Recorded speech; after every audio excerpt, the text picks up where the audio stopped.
Not a soul on that stage.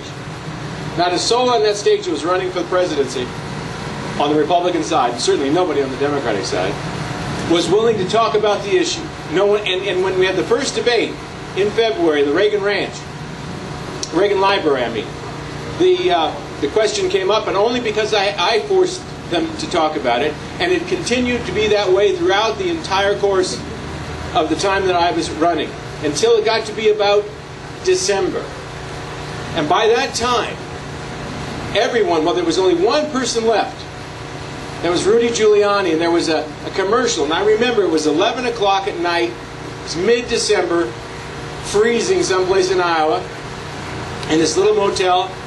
I was eating my dinner, and I turned on the television, and there's a commercial. And it's Rudy Giuliani, Mr. Sanctuary City, right?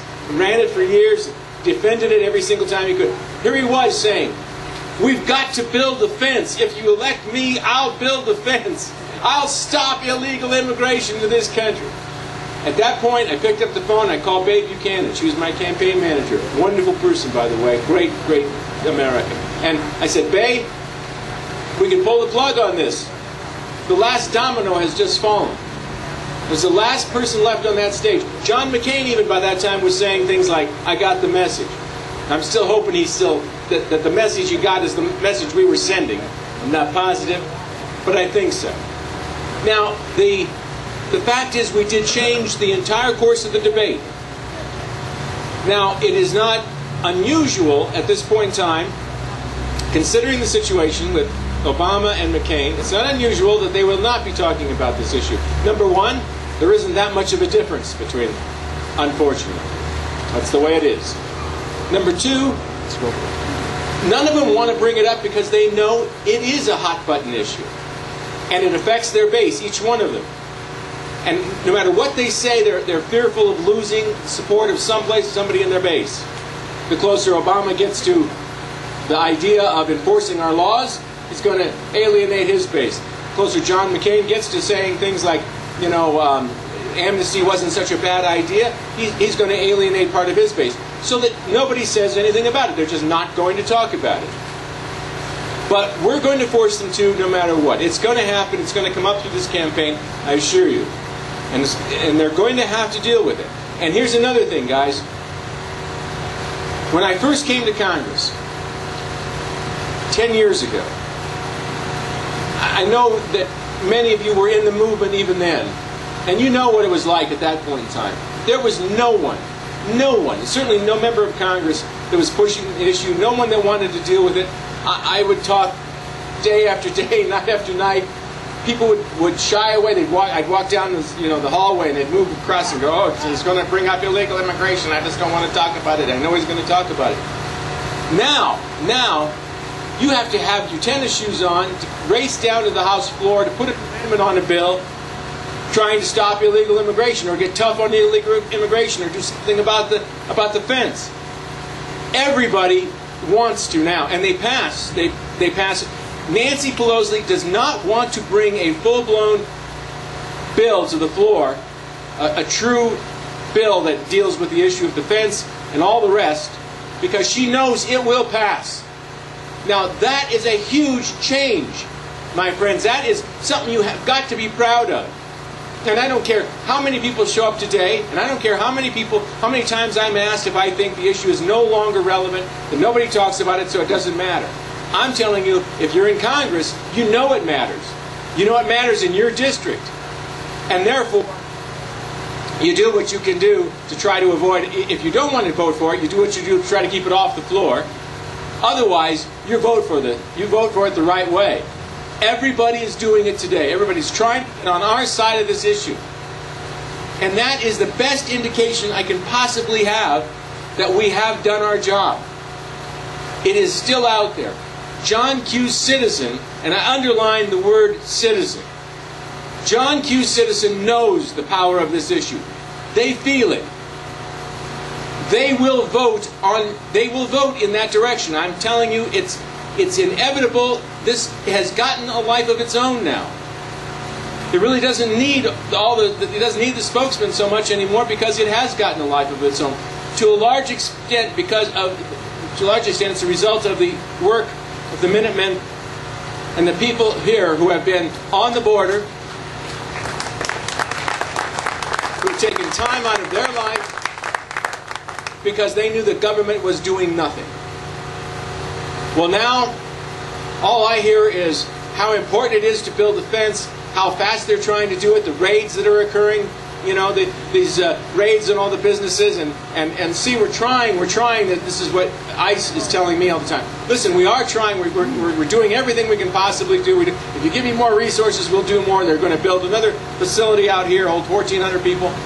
So there is a change in the way in which the administration is looking at the issue, and it's because of a change in the way the American people look at the issue. I pledge that as President I will regard the ongoing invasion of our country by millions of foreign nationals as a clear and present danger to our nation's security that it is, and I will therefore take swift executive action to confront and end it. I pledge to use the U.S. military and National Guard to secure our borders and coastal boundaries and to show the American people that our security is first and foremost the duty of the Commander-in-Chief, the President of the United States. Okay, so we have Darrell Castle will sign that. Alan, thank you so much. Great, as always. I've got goosebumps. And I mentioned that pledge, and there it is. Sign on the dotted line. Sign a contract with the American people. Very good.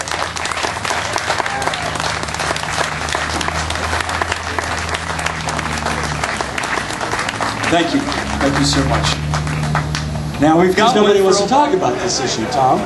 So that's what we're doing today. We're trying to bring this issue back to the forefront, to force the media to talk about the issue rather than... Do not be concerned about any media representation of either this event today or, generally speaking, when they talk about the fact that the two candidates aren't talking about immigration, it must not be an issue. Here's the deal. As far as I can tell, and from what I see in Congress, certainly what I saw when I was running for the presidential nomination of the Republican Party. God bless you. Thank you very much. Thanks, Tom.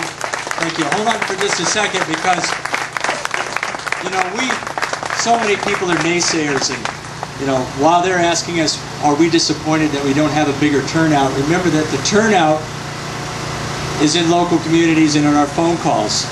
Look what we've gotten since Tom really took the mantle and since we went to the border. We have almost double the number of Border Patrol agents. That's success. That didn't happen without Tom and all of us. We now have 300 new miles of fencing this year on the border. That didn't happen without Tom and us. All of us working together. We have more ICE agents, we have the raids, and we have changed the perception in America about illegal immigration, and we've educated them.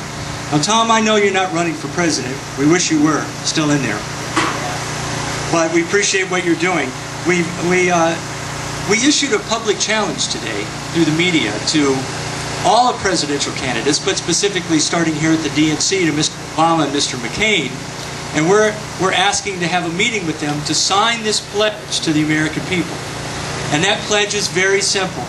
To show Americans that the oath of office that you're going to swear to in January means something, and that our security and our sovereignty means something. And so the pledge is that as president, they will not reward anyone here illegally with amnesty, and that they will deploy the National Guard en masse to both the northern, southern, and coastal boundaries of the United States and show the American people that we are valuable and that our security is valuable. So we hope that you would sign this pledge.